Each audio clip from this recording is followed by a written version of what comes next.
Mika, mahinang tawag ng kanyang ina. Anak, may sasabihin ako. Nakaluhod si Mika sa gilid ng kama habang mahigpit ang hawak sa kamay ng ina. Mainit-init pa yon, ngunit nanghihina na. Mababaw ng paghinga nito.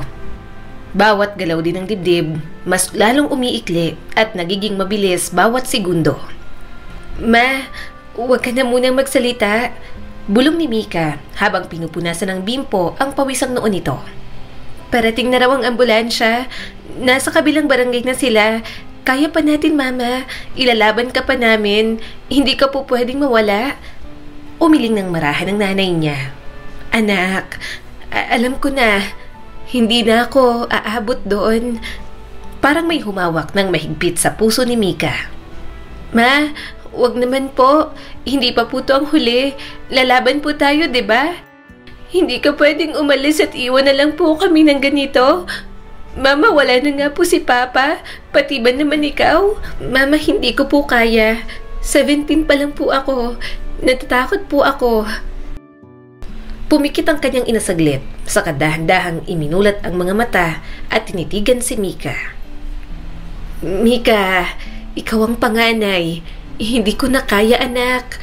Pero ikaw ang kakapitan ng mga kapatid mo. Alam kong kaya mo. Pinalaki kitang matatag. Pasensya na maaga ko na kayong iiwan. Hindi namin nagampanan ng maayos ang mga responsibilidad namin ng papa mo. Natatakot din naman akong iwan kayo, lalo na wala kaming matatag na kinabukasang binigay sa inyo. Patawarin mo ko, anak. Patawarin niyo ko kung hirap na akong lumaban sa buhay na to. Nanginig si Mika habang yumuyo ko palapit. Ma, huwag mo akong iwan. Kailangan ka pa ni Gian, ni Gina, si Bebang. Maliit pa, Mama. Mama naman. Alam ko, anak. Kaya ako humihingi ng tawad. Dumaloy ang luha sa pisngi ng mata ng ina. Patawad kung iiwan ko kayo na wala man lang naipon. Patawad kung puro hirap lang ang naibigay ko sa'yo. Patawad, Mika. Ma, wala kang dapat ihingi ng tawad. Halos hindi na makapagsalita si Mika. Ikaw nga tong lumaban para sa amin. Hindi mo kami pinabayaan kahit iniwan tayo ni Papa. Huwag mo kong iwan, Ma. Wala na kaming ibang kakapitan kundi ikaw. Kahit 1 taon pa. Mahina, ngunit buo ang pagkakahawak ng ina sa kanyang kamay. Ayoko rin, anak. Gusto ko pa kayong makitang lumaki. Gusto kong marinig ang talumpati ni Gian sa graduation kasi matalino yon. 'Di ba? Gusto kong maisayaw si Gina sa debut niya. Gusto kong masabi kay Bebang kung gaano siya kamukha ng tatay mo kapag ngumingiti. Paunti-unti nang humihina ang tinig ng nanay ni Mika. Tila ang puso ay gustong magsalita, ngunit ang katawan ay sumusuko na. Pinipigilan ni Mika ang hikbi na gustong kumawala mula sa kanyang lalamunan. Ma, magagawa po natin lahat yan. Basta gumaling ka. Magpahinga ka lang po. Kaya pa. Mika, mahinang sambit ng nanay niya. Pangako mo sa akin, huwag mong pababayaan ang mga kapatid mo. Ma, napalunok ito. Mangako ka, anak. Nanginginig ang mga labi ni Mika. Pangako, Ma, ako na po ang bahala sa kanila kahit anong mangyari. Pumikit ang nanay niya at isang luha ang dumaloy habang ibinulong. Mahal na mahal kita, Mika. Salamat sa lahat. Patawad at salamat. Mahal na mahal din po kita, Ma. Bulong ni Mika at hinalikan ang likod ng kamay nito. Kaya ko to. Para sa iyo po. Para sa mga kapatid ko. Isang bahagyang ngiti ang nabuo sa tuyong labi ng kanyang ina. Bumagal ang paghinga nito hanggang sa tuluyang tumigil. Hindi sumigaw si Mika. Hinigpitan lang niya lalo ang pagkakahawak sa kamay ng ina. Na para bang kapag hawak niya yon, babalik pa ang babaeng labis nilang pinahahalagahang magkakapatid. Pangako, anak, Huwag mong iiwan ang mga kapatid mo. Bulong yun ng ina.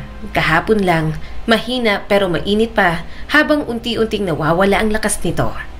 Gusto ni Mika maniwala na may natitirang panahon pa, na aabot ang ambulansya, na mahahawakan pa ng mama nila si Bebang o maaayos pa ang buhok ni Gina bago ito pumasok sa eskwela. Pero hindi na dumating ang panahon na yon. Te, may bagong dating. Bulong ni Gina na nasa tabi niya, nanginginig ang kamay habang may hawak na platitong may mga mani. Napakislot si Mika, pilit na pinagalaw ang mga paa. Salamat Gina, ibigay mo kay Aling Letty, siya yung nasa tabi ng litrato. Tumango si Gina at lumakad palayo. Mula sa sulok ng silid, nakita ni Mika si Gian na nakaupo mag-isa. Ang mga siko ay nakapatong sa tuhod at blangkong nakatitig sa sahig. Sa tabi nito, natutulog si Bebang sa banig. May daliring nakasubo at baka sa pisngi ang natuyong luha.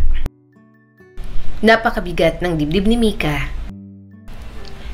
Lumabas siya ng bahay upang makalanghap ng hangin at pinunasan ng pawisang palad sa palda. Papalubog na ang araw at bukas ay magsisimula na naman ang araw na wala ang kanilang ina. Tumingin siya sa malayo, tila may hinahanap na hindi niya maipaliwanag. Ate Mika! Lumingon siya at nakita ang isa sa mga pinsan nilang bata. Mga 9 na taong gulang at may hawak na baso ng tubig. Sabi po ni nanay, hindi pa raw po kayo umiinom simula kanina. Kumain ka na rin daw po. Napangiti si Mika kahit kaunti. Salamat, Naya. Tinanggap niya ang baso pero hindi agad uminom.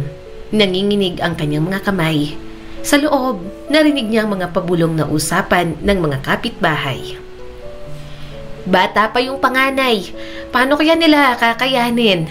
17 pa lang. Kaya ba nila yon? Ayaw daw sumama sa mga kamag-anak. Paano sasama? Mahirap din naman yung mga kamag-anak. Baka ayaw din malayo sa isa't isa ng magkakapatid. Mabuti na lang mabait yang si Mika. Tahimik lang pero matapang. Ituloy niya na lang yung maliit nilang tindahan sa palengke kapag nakarao sila.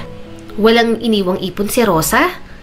Alam niyang may kabutihan ang intensyon ng mga salita, pero tila bawat isa'y dagdag sa pabigat sa pasanan ni Mika.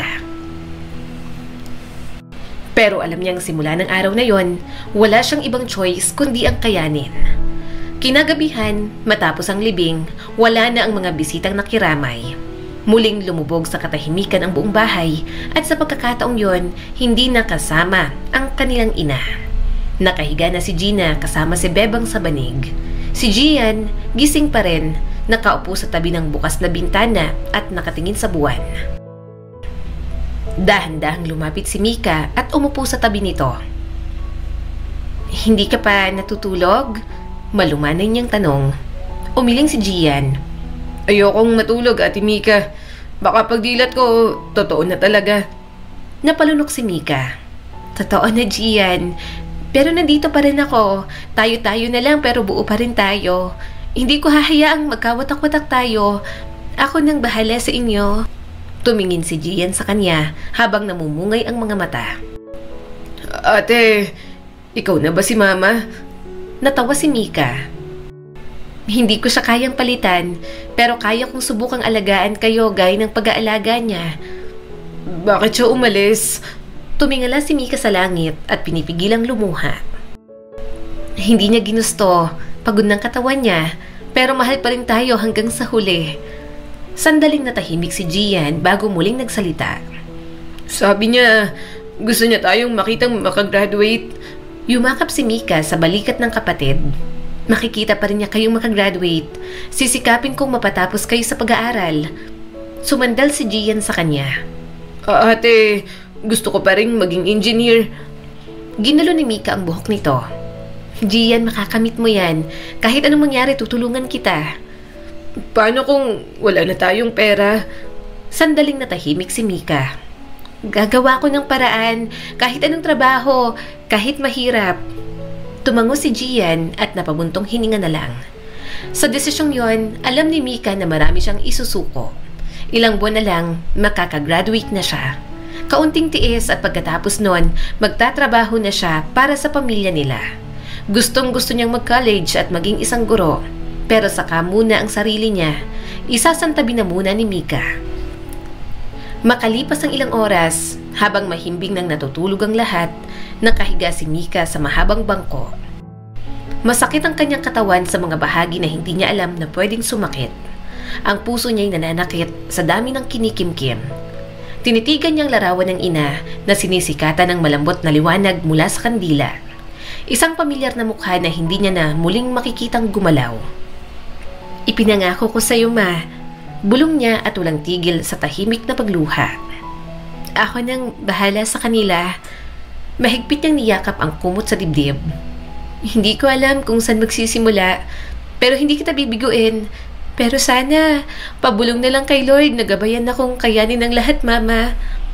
Ayokong manghina. Umihip ang hangin sa labas. Sa malayo, may mga tahol ng aso. Parang may sinasabi kay Mika na nagpapatuloy pa rin ang buhay kahit may mga bagay o taong nawala sa kanyang buhay. Pero sa puso ni Mika, may nagbago. Hindi na siya basta ang dalagang 17 years old at pag-aaral lang ang iniisip. Hindi na lang siya anak, isa na siyang ina, ama at ate sa kanyang mga kapatid. At bubuuin niya ang kinabukasan ng mga ito, kahit kapalit ay ang sarili niyang pangarap. Ate, nakakapagod naman, mahinang sabi ni Bebang habang magkatulong sina Bebang at Gina sa pagbubuhat ng bayong. Bahagya siyang naaawa. Pasensya na, nasa school pa kasi si Gian. Kung kaya ko lang lahat yan, ako na sanang nagdala. Salamat sa pagtulong sa akin. Nilalakad ni Mika ang daan pa uwi mula sa palengke habang may nakapatong na bilao sa ulo na may mga lamang puto. Te, pagod ka na ba? Tanong ni Bebang at pawis na pawis ang pisngi. Hindi pa naman, sagot ni Mika at pilit ang ngiti. Kaunti na lang, makakaupo na tayo. Bakit naman kasi paahon palagi dito sa atin? Ang hirap tuloy kapag maraming dala.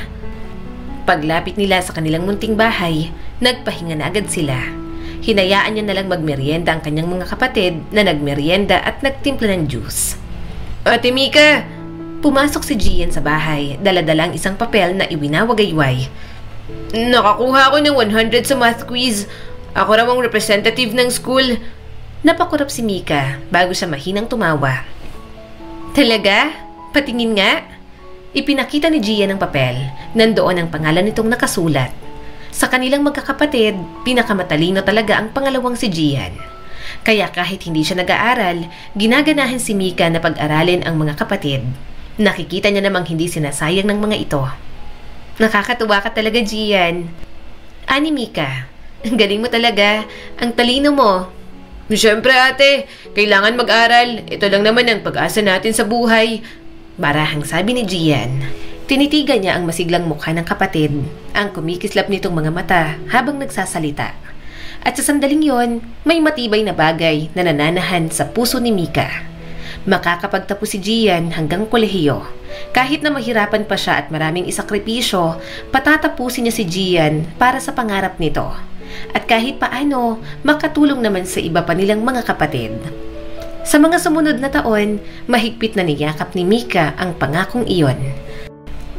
Araw-araw siyang gumigising ng mas maaga para tumulong kay Aling Minda sa palengke.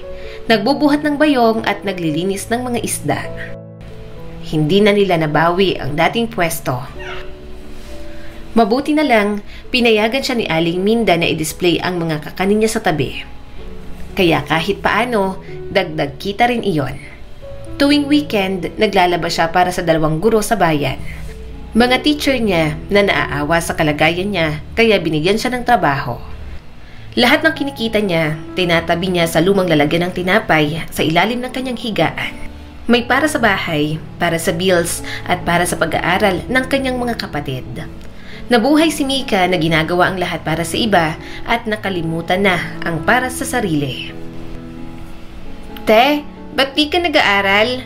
Tanong ni Gina isang gabi habang nagsusuklay ito. Nagkibit balikat si Mika habang nagtutupi ng tuwalya sa kandungan. Hindi na para sa akin yan. Sa inyo na lang. Napanguso naman ito. Pwede naman, sabay tayo. Hindi ako pwedeng mag-aral din. Walang magtatrabaho para sa inyo. Kailangan may isang makatapos sa atin. Kayo ni Bebang, mga bata kayo. Nasa elementary pa lang. Si Gian nasa high school na kaya malapit na rin kahit paano. Si Gian ang pinakamatalino at mas malapit ng makatapos. Siya ang may pinakamalawak na pangarap. Napakunot noo si Gina. Ikaw, wala ka bang sariling pangarap? Natigilan si Mika. Tumigil ang mga daliri niya sa pagtutupi. Mayroon siyang pangarap na malaki, na unti-unti na lang talagang lumiit dahil sa obligasyon niya bilang ate. Pinilit niya na lang umiti. Si Gian ang pangarap ko. Ang pangarap ko matapos kayo sa pag-aaral. Kayong tatlo. Isang gabing umuulan. Basang-basa si Gian ang dumating sa bahay pero nakangiti. Ate Mika! Mabilis na sinalubong ni Mika ang kapatid na may dalang tuwalya. Nako, Gian, nabasa ka na naman. Pumasok ka na. Dali. Inabot ni Gian ang isang papel na nakatupi ng maayos. Pasado ako sa entrance exam. Sa Science High School, sa bayan na ako mag-aaral, ate. Sabi ko nga sa'yo, gusto kong mag-transfer dun, di ba? Pangpaganda rin kasi sa credentials ko, ate. Nanginginig ang kamay ni Mika. Gian, totoo to? Oo, ate. Natanggap ako. May partial scholarship pa. Mahigpit niyang niyakap si Gian at hindi alintana ang pagkabasa nito. Kung wala ka, hindi ako makakapasa. Natatawang sabi ni Gian. Pumikit si Mika at pinigilan ng luha. Ito ang dahilan kung bakit siya nagpapatuloy. Ang mga kapatid niya ang pag-asa ni Mika. Habang lumilipas ang panahon, ang ibang kapatid ay natutong maghanap buhay.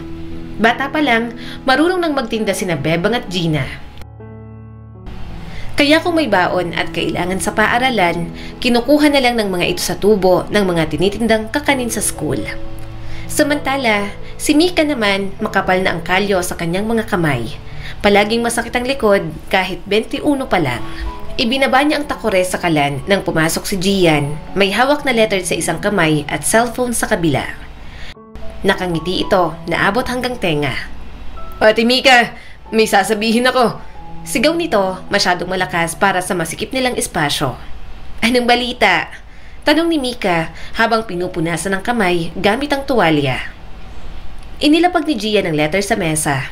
Natanggap ako sa scholarship program sa isang university sa Manila. Libre ang tuition fee. Wala na akong babayaran. Although may mga gastusin pa rin sa mga kailangan at iba pa. Okay na rin kasi hindi naman lahat nabibigyan ng ganitong klaseng opportunity. Natigilan ang kamay ni Mika sa tuwalya. Sa Maynila? Oo, sa mismong Maynila. Sikat yung school, malapit sa Quezon City. Dami raw nilang graduates na agad natatanggap sa trabaho. Kumislap ang mata ni Gian. Mula sa sulok ng silid, tumingala si Gina habang nagtitiktop ng mga damit. Akala ko ba, nakapasa ka na sa college application mo sa community college dito lang sa bayan, kuya? Oo, nakapasa nga. Pero second option ko lang naman yun kapag wala na talagang choice. Pero bumubuhos ang blessing sa akin, kaya pipiliin ko ng mas mainam na school. Sagot ni Gian nang hindi nag-alinlangan. Pero ibang antas to, Gina. Mas maraming oportunidad kasi kapag sa malaking eskwelahan ka nagtapos, mas malawak ang mundo ron at mas maraming magiging kaibigan. Marami ring connections. Kung dito lang ako mag-aaral sa community college, kapag sinapak ako sa Maynila, pahirapan maghanap ng trabaho. Kaya mas mabuting sumugal na ako sa magandang eskwelahan.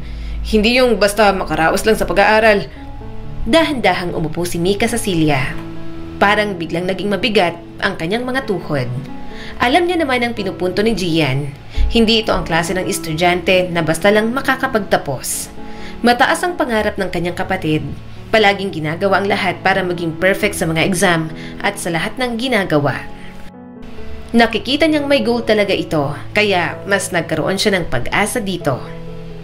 Gian, masaya ako para sa'yo. Panimula ni Mika at piniling maging maingat sa bawat salita. Pero malayo ang Maynila. Malaki din ang gastos. Pamasahe, dorm, allowance, pagkain mo pa.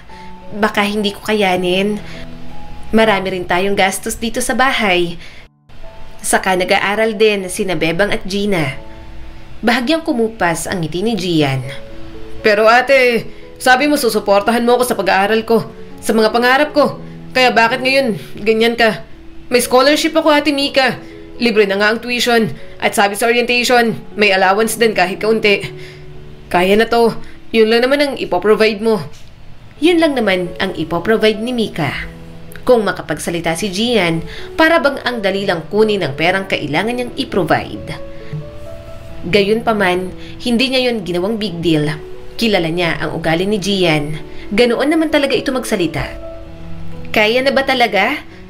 Singit ni Gina. Kasi kahit may allowance, hindi naman yung sapat sa lahat, Kuya Gian. Hindi ka pa sanay sa buhay sa syudad. Masasanay din ako. Kailangan lang ng kaunting sakripisyo. Muling tumingin si Gian kay Mika na mas maamo ngayon. Kaya natin to, ate. Pangarap ko to. Tinitigan ni Mika ang mga matang puno ng pag-asa. Parang may tumusok sa kanyang dibdib. Palagi niyang sinabi sa sarili na ibibigay niya ang buong mundo sa kanyang mga kapatid. Pero ngayong mukhang sobrang layo na at mahal ng mundo, hindi na siya sigurado. Gian, dito ka na lang muna. Ang mahal sa Maynila, bulong ni Mika. Kung dito ka sa community college, makakauwi ka araw-araw. Hindi mo na kailangan ng boarding house. Mas kilala natin ang mga tao rito. Hindi ba't mas praktikal kapag dito ka na lang? Nawala na talaga ang saya at pananabik sa mukha ni Gian. Akala ko maiintindihan mo. Ate, pangarap ko to. Mas praktikal kung doon ako. Engineering ang kukunin ko. Mas magandang turo doon. Kapag nakatapos ako, nakapasa sa board exam, mas madaling maghanap ng trabaho kapag sa Maynila na. Bakit dito ba sa atin may trabahong para sa akin? Wala naman, diba, ate? Kung hindi nga pulis, mga teacher ang magagandang trabaho dito. Saka mga tao rin sa munisipyo. Ang pangarap kong maging engineer, nasa syudad ang workplace ko. Kaya kung sa pagiging praktikal, Ate Mika, mas maiging mag-aral ako sa Maynila. Sana maintindihan mong point ko. Naiintindihan niya naman si Gian. Pero hindi rin naman ito sinusubukang intindihin si Mika. Magiging mahirap para sa kanya yon at sa ibang kapatid nila. Naintindihan agad ni Gina, pero si Gian mas iniisip ang mas makabubuti lang dito kaysa ang makakabuti para sa lahat. Naiintindihan kita, sagot niya ng mahinahon. Kaya nga ako nag-aalala. Hindi lang tuition ang usapan, Gian. Buhay mo sa Maynila ang pinag-uusapan dito. Tumayo si Gian at halatang dismayado. Akala ko, pangarap niyo rin makatapos ako. Pero parang ako lang ang naniniwala ngayon sa sarili ko. At lumabas si Gian, tinawag niya ang kanyang kapatid, pero tuloy-tuloy lang itong naglakad sa palayan sa harap ng bahay nila. Nanatiling nakaupo si Mika, sinapo na lamang ang kanyang ulo. Napabuntong hininga si Gina, umiiling habang patuloy sa pagtitiklop ng damit. Ang dali niyang magsalita. Parang ikaw wala kang ginagawa. Parang hindi siya nabuhay sa pawis mo, ate. Ayaw isiping mahihirapan din naman ang iba sa kanya. Gina, paalala ni Mika. Kilala niya si Gina. Sa kanilang magkakapatid, ito ang pinakatakles at prangka. Kahit na masakit ang salita, basta masabi sa isang tao ang totoo, ginagawa talaga. Walang pakialam kahit pangatlo sa magkakapatid. Mabait naman si Gina at may pakialam sa paligid. Pero napagsisimulan din talaga ng away dahil hindi mapigilan ang bibig. Napakasungit din, kaya mahirap din makasundo. Ate si Mika, pero bawat ugali ng mga kapatid niya, alam na alam niya. Lahat talaga pinakikisamahan, para lang siyang nanay na kayang basahin ang mga ito. Dahil yun na naman talaga ang tingin niya sa sarili, ang magmistulang maging nanay sa kanyang mga kapatid. Hindi, Ate Mika, patuloy ni Gina at mas malalim sa bawat pagtiklop. Napaka-ideal ng utak ni Kuya Gian. Gusto niya ng magandang buhay, oo, pero ayaw niyang maranasan yung hirap na dinaranas ng ibang tao para sa kanya. Natahimik si Mika. Huminto si Gina at tumingin sa kanya. Te, hindi mo ba napapansin? Hindi pa siya nagtrabaho kahit minsan. Kahit part-time wala at hindi man lang sumubok. Kahit tagabitbit sa palengke, hindi niya kailanman ginawa. Tayo, ako, ikaw, kahit anong trabaho tinanggap para lang may kainin at panggasto sa school. Pero siya, lagi ang dahilan, mag-aaral ako. Alam ko naman na mataas ang IQ ni Kuya Gian, pero kabawasan ba sa IQ niya ang pagiging considerate sa paghihirap ng iba? Pwede siyang mag-aral na dadanas ng mga mabababang trabaho. Hindi yung ang taas na agad ng lipad. What more kapag nasa tuktok na yan? Pagpasensyahan mo na. Nakikita naman natin na magaling siya, Gina. Marahang sagot ni Mika. Nakikita kong sobrang stress din siya sa pag-aaral dahil hindi nga siya makontento ng basta aral lang. Kilala mo si Gian, masyadong perfectionist, kaya iniintindi ko na lang at gusto kong manatili siyang nakatutok sa pag-aaral. Sure naman ako na makakapagtapos siya. Napailing si Gina. Kapag natapos siya, paano kung habang papunta siya ron, ikaw naman ang maubos? Hindi mo pwedeng ibigay lahat tapos ikaw, wala na. Ni hindi ka na nga nakapag-aral sa college dahil sa amin. 17 ka lang nang mawala si Mama. Hindi ko alam kung paano mo kami nakayang buhayin hanggang ngayon. Kasi kung ako ang nasa posisyon mo, Ate Mika, hindi ko talaga kaya. Mas pipiliin ko na lang na lumayas kaysa ipabuhat sa akin lahat ng responsibilidad. Malungkot na napangiti si Mika. Sanay na akong maubos. Basta may marating lang kayo. Huwag ka na rin masyadong magsungit dyan. Hayaan mo at sasabihin ko kay Gian na maghanap ng part-time job doon kung gusto niya talagang mag-Maynila. Para naman bawas din sa gastusin niya. Hindi ako sang-ayon. Napailing si Gina. Kaya lumalaki yung ulo ni Kuya Gian, palaging napagbibigyan. Porke sobrang talino, akala mo kung sino. Hindi niya yata alam, hindi lahat ng matatalino nagiging mapalad sa buhay. Tumayo si Mika at hinarap si Gina. Manahimik ka nga. Tumayo si Mika at hinarap si Gina. Manahimik ka na. Marinig ka pa ni Gian. Alam mo namang sensitive si Gian kapag napuna. Hayaan mo na lang. Ate niyo ko. Alam ko ang ginagawa ko. Sa kabalang araw, baka tulungan din tayo ni Gian. Kahit gano'n naman yon, mabait pa rin naman. Ikaw talaga, napakasungit at taklesa mo. Awayin ko na lang si Kuya. Hindi ako natatakot sa kotong niya, no? Sagot ni Gina at bahagyang napairap. Ate ka namin, kaya nasasaktan akong makita kang medyo walang utak pagdating sa ibang tao. Walang kamalay-malay kung gaano kabigat ang binubuhat mo. Kung tutuusin, hindi mo naman kami responsibilidad. May choice kang umalis pero hindi mo ginawa. Tapos may kuya na demanding pa. Masakit ang mga salita pero hindi natinag si Mika. Kapag may pangarap ang isang tao, minsan kailangan mong itulak siya kahit hindi mo sigurado kung kaya mo pa. Kasi kung ikaw mismo ang aawat, baka wala nang ibang sumuporta. Ganon akong ate sa inyong lahat, kahit na anong ugali pang meron kayong tatlo. Napabuntong hininga si Gina at tinipon ang mga tiniklop na damit. Mabuti na lang, ikaw ang panganay at ate ka namin. Kung si Kuya Gian yan, ewan ko na lang talaga.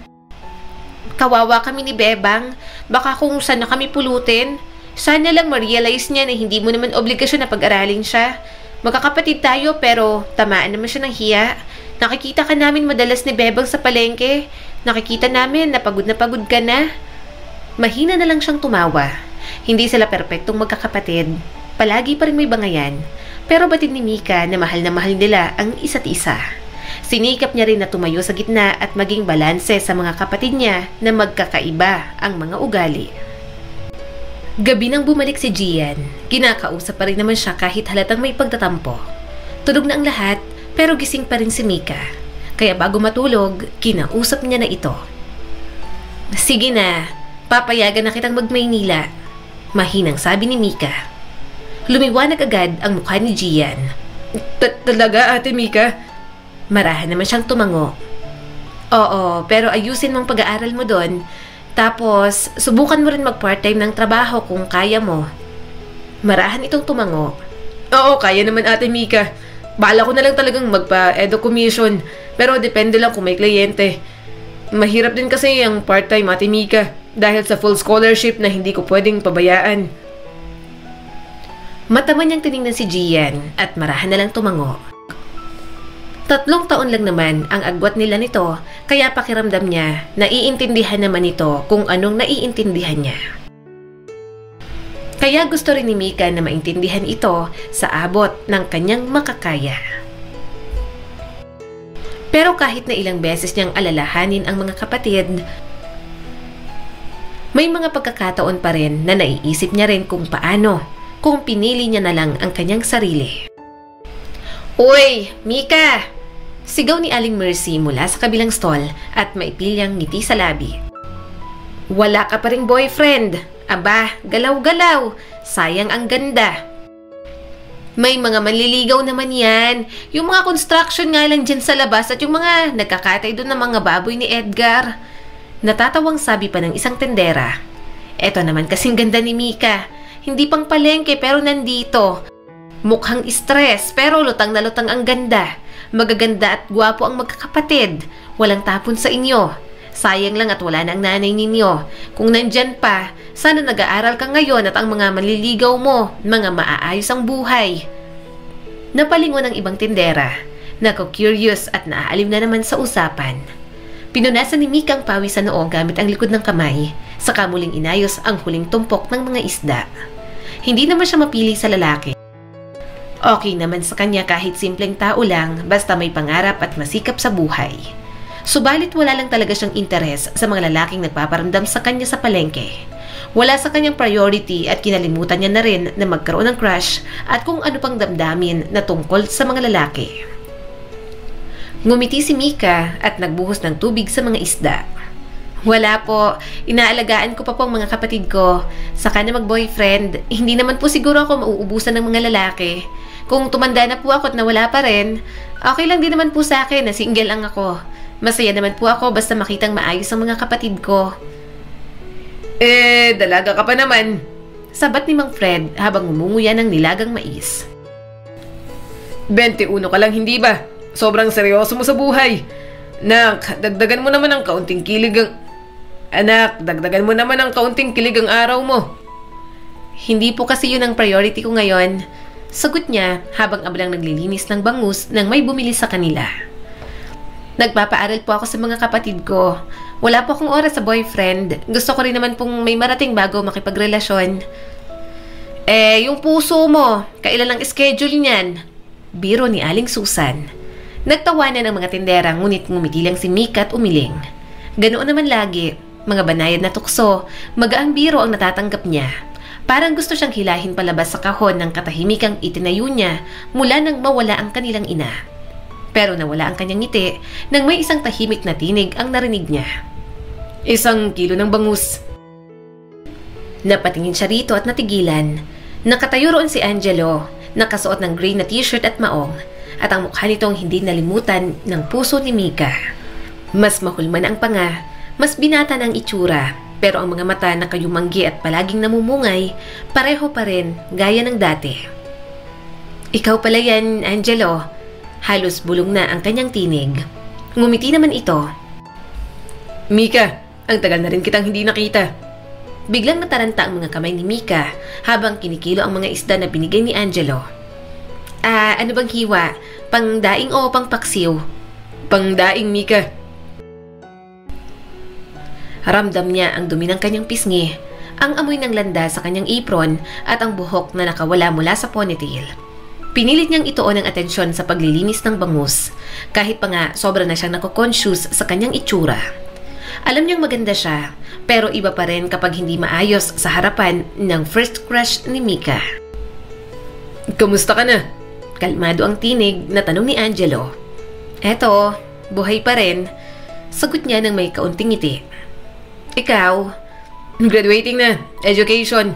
Last sem ko na. Sa city dyan, sa bayan. Sagot naman ito. Wow! Usal ni Mika. Masaya ako para sa'yo.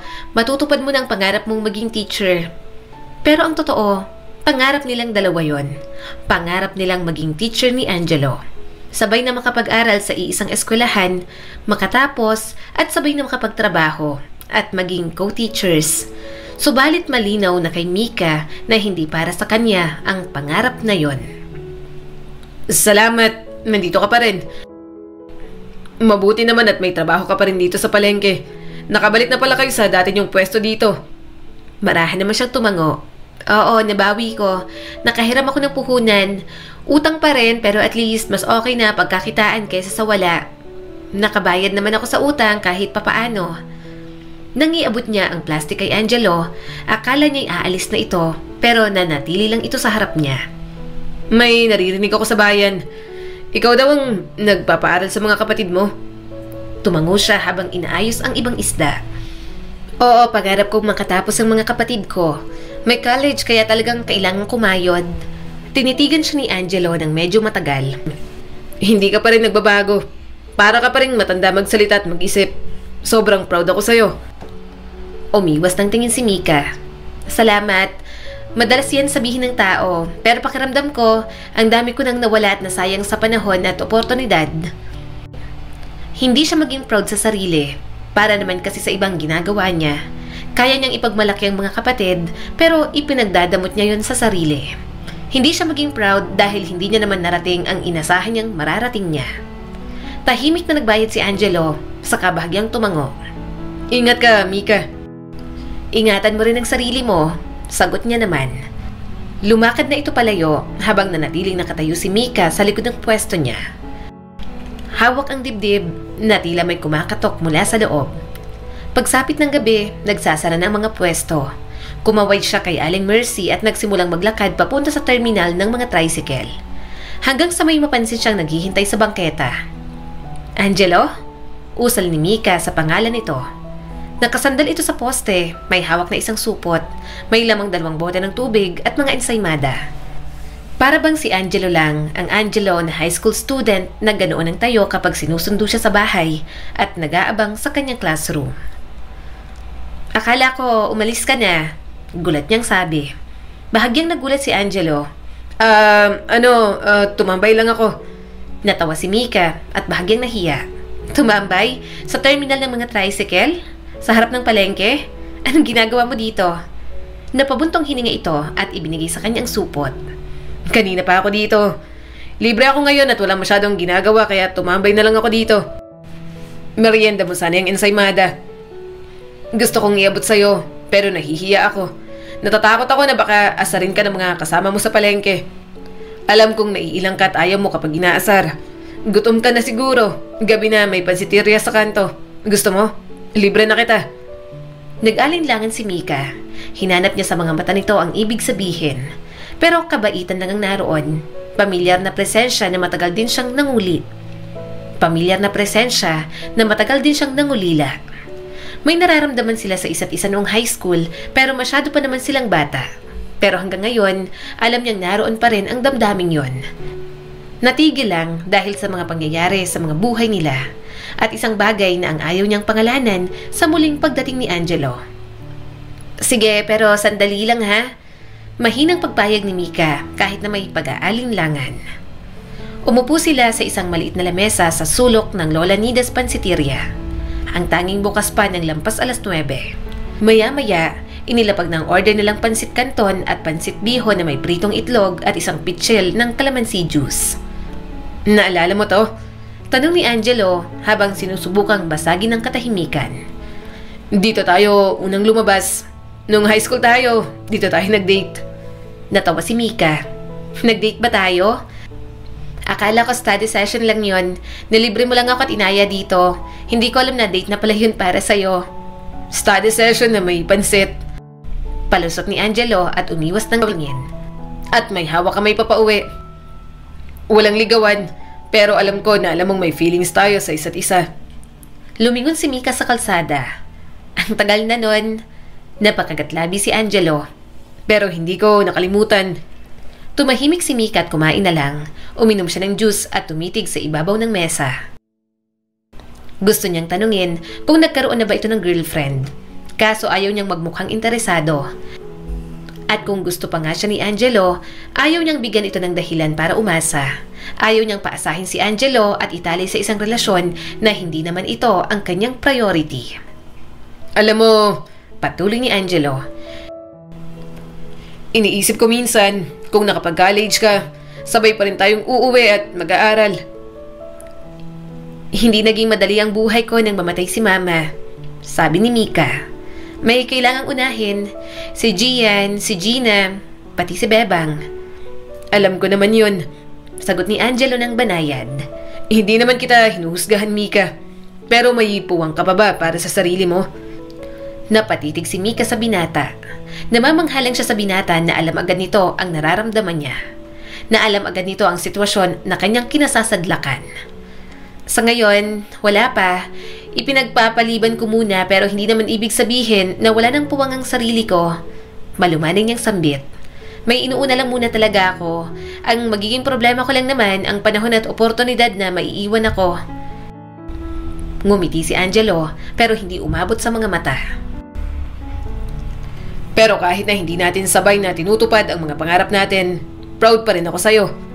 Tipid na napangiti si Mika. Masaya ako para sa'yo, Angelo. Natutupad mo na ang mga gusto mo. Pagkatapos kumain, sinamahan na siya pauwi ni Angelo. Umuugong ang kuliglig sa hindi kalayuan at kumikislap ang liwanag ng buwan sa mga palayang dinadaanan nila. Mahigpit na hawak ni Mika ang plastic na may lamang pansit para sa mga kapatid, habang si Angelo tahimik na naglalakad sa tabi niya. Sana alam mo ang dahilan kung bakit kita hinihintay ngayon. Mahinang sabi ni Angelo at sinira ang katahimikan sa pagitan nilang dalawa. Napatingin si Mika. Ha? Saan? Gusto kong manligaw sa'yo. Mabilis siyang natawa, saka umiling. Angelo, hindi ako humihingi ng kahit ano ngayon. Tugon ni Angelo habang nakatingin sa malayo. Gusto ko lang ipaalala na hindi kita nakalimutan.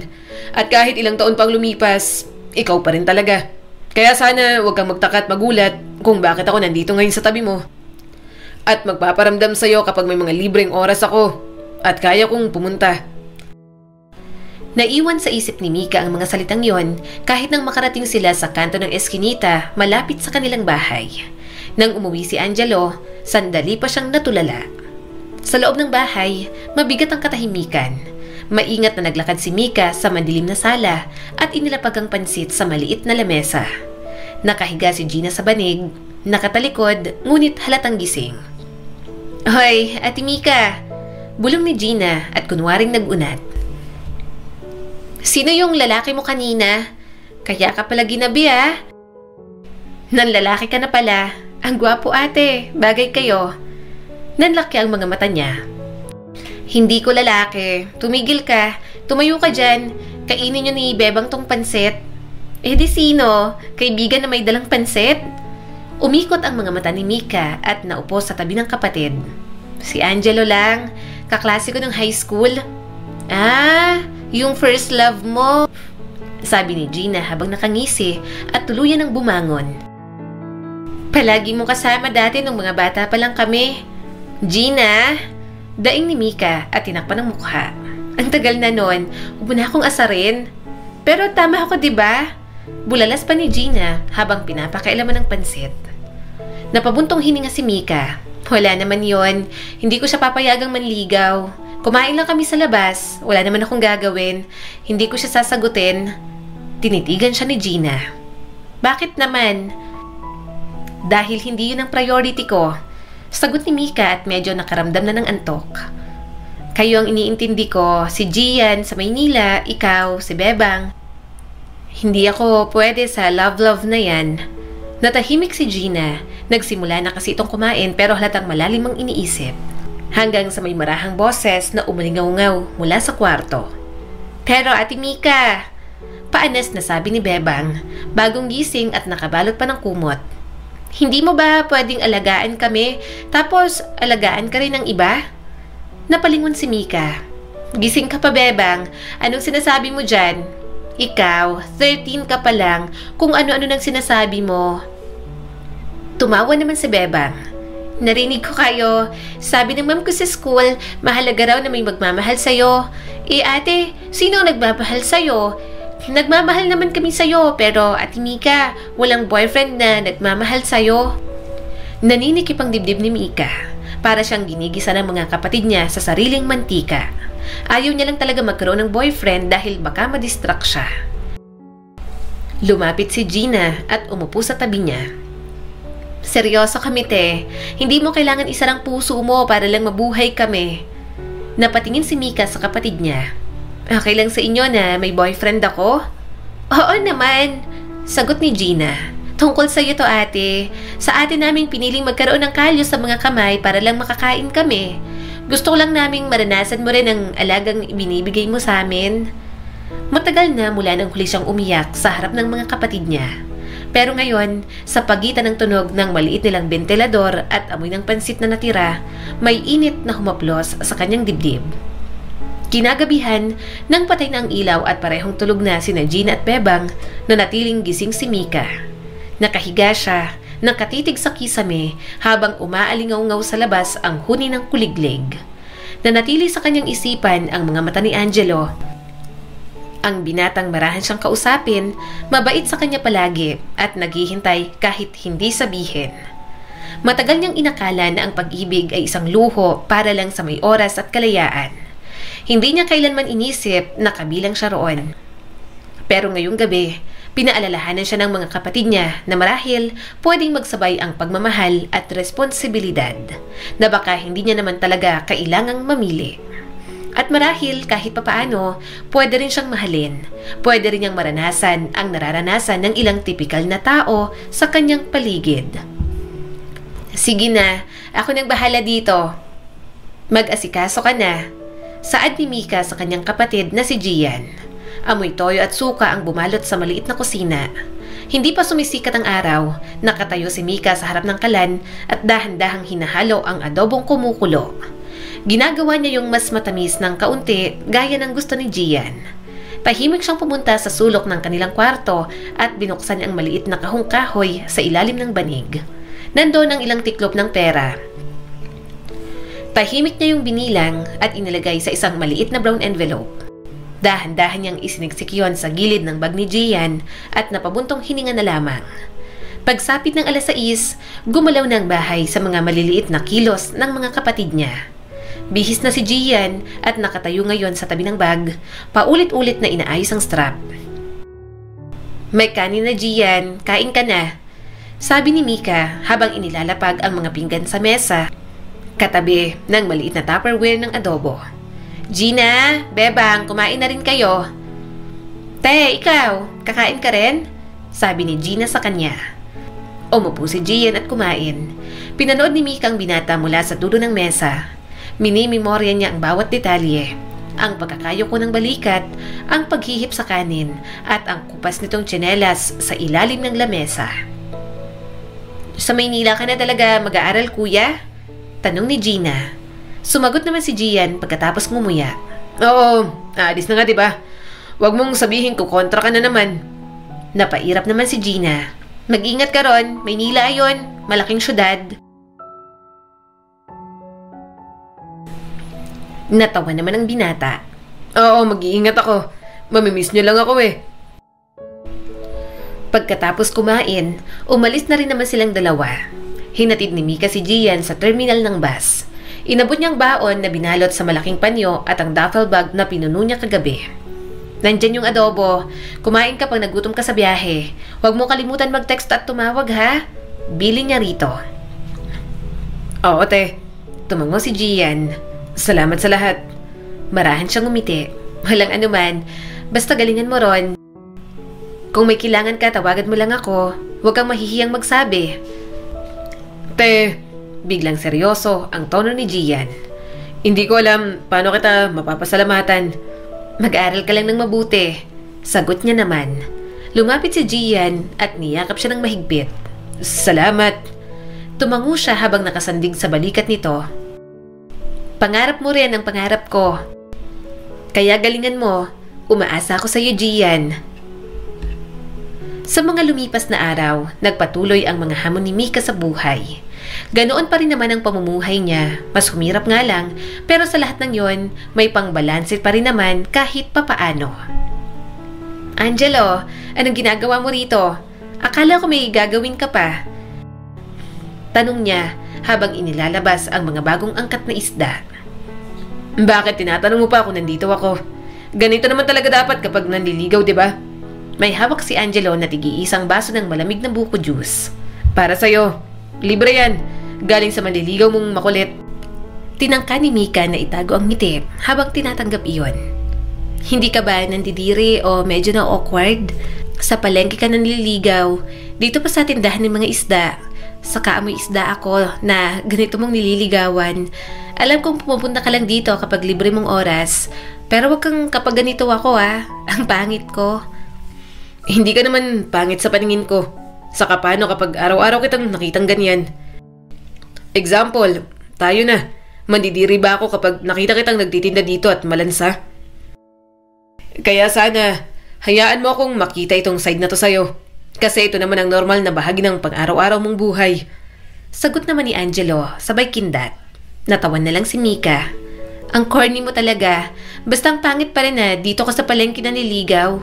Tingnan mo nga, mukha kang mabango tapos nandito ka lang sa tabi ng mga isda ko. Sa halip na pansinin, napangiti lang ito. Salamat. Nagpapabango talaga ako ng sobra kapag pupunta dito. Nagpapa-impress ako sa nililigawan ko. Tumaas ang mga kilay ni Mika. Minsan, parang ang hirap na lang maniwala kay Angelo. Gayunpaman, matagal na silang magkakilala. Alam niya ang ugali ng binata. Hindi niya naman ito magugustuhan ng matagal kung hindi maganda ang pagkatao nito. Kaya kapag inaaya siyang mag-date, talagang ginagandahan niya ang suot at nagpapaligo na rin ng pabango. Pangbawi na lang sa mga araw na mas nakikita siya nitong dugyot at amoy palengke. Wala lang rito kahit na amoy pagod at pawis siya. Pero bilang babae, big deal din naman sa kanya iyon. Pero sa loob niya, natutunaw siya. Hindi lang dahil sa paulit-ulit na panunuyo, kundi dahil sa pagiging totoo. Palagi siyang dinadalaw ni Angelo matapos ang trabaho. Tahimik na naghihintay sa tabi ng kanyang pwesto kahit amoy malansa pa siya at palaging maglalakad pa uwi habang may bit-bit na kwento.